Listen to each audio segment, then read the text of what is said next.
Bahamian twist, honey. Oh, yes, honey. We are bringing you a DIY method of how we do our hair. I absolutely love this hair.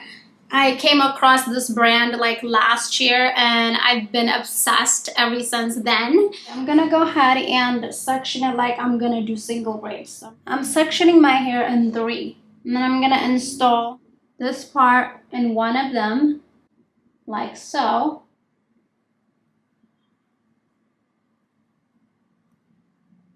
Now you're gonna go ahead and grab this, find which direction the twist is.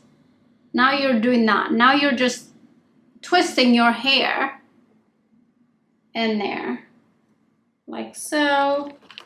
And there you have it. 3 hours later.